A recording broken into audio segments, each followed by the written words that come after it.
kecha restoran parkovkasidan chiqib ketamiz dedik. Ayol kelyapti.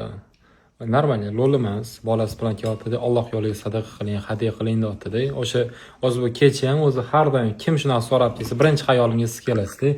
Işte onamlar bizani qarz olmasdan, hech kimga muhtoj emasdan, otasi borlardan zo'r katta qilganlar. Bular ham Allohdan so'rasa balki bo'lar. Noto'g'ri ish qiladigan narsa shu menga travma bo'lib qo'ygan. Allohni o'zini izni bilan boqqanmanda, hech kimga dardimni aytmadim. Yupinliklaringni yo bo'lmasa bitta 3 minglik futbolka olib bera olmaganmanda. Ko'zim yerda yig'lasa ham hech kimga ko'rsatmaganman. Keyin Alloh faqat Allohga tavakkulim bo'lgan. Agar bandadan so'raganimda edi, meni bandaga muhtoj qilib bir umr bermagan bo'lishi mumkin edi-da. Men umuman bandadan so'ramam. Alloh ham aytadi, bandamdan so'rab bo'lding-ku, mendan so'rab nima qilasan deb.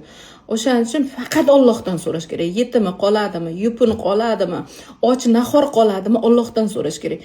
Nabiyimiz sallallohu alayhi vasallam birinchi nabiy masjidini qurganlarida, nabaviy masjidlarini qurganlarida bitta shu darajada yupun, cho'ldir kiyimli odam sadoqat tilanib turgan bo'ladi.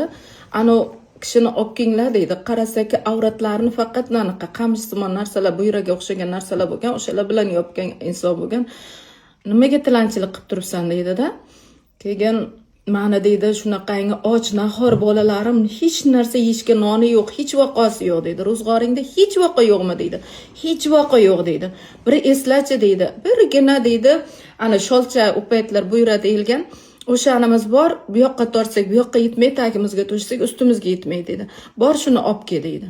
Keyin uni olib kelgandan keyin shu yerda qancha sahobalari bo'lsa, mana shuni kim sotib oladi deydi. Kim ochdi savdosiga qo'ydiradi-da. Keyin birov 1 tanga deydi, birov 2 tangada to'xtashgandan keyin uni sotib olgan odamga kishib buyrani berishadi-da. 2 tangani 1 tangasiga deydi, bosga o'roq olasan deydi. 1 tangasini hozir borib uyingdagilarga bozorlik qilib yedirgin deydi. 1 tangasiga o'roq oladi-da, ana o'sha tog'ni mana shu joyidan borib o'tin terasan o'sha o'roq yordamida deydi. Har kuni 2 tanga topasan deydi, 1 tangasini mablag' sarmoya yig'ib borasan, 1 tangasini bolalaring yedirishda davom etasan deydi. Keyin shunaqa Allohning marhamati bilan u odam yig'inib 30 tanga bo'lgandan keyin karvonga qo'shiladi. Ana undan keyin 60 tanga qiladi, 100 tanga qiladi, shu bilan boy badavlat milliarder bo'lib ketadi-da, ishonasan? Mana Allohning marhamati. Bandadan so'ragandan keyin bo'ldi, bandalariga muhtoj bir umr Alloh nazarini oladi-da, bo'ldi. Shuning uchun ham tilanchilikdan qaytarilganmiz, aynan rahramonimiz tomonidan.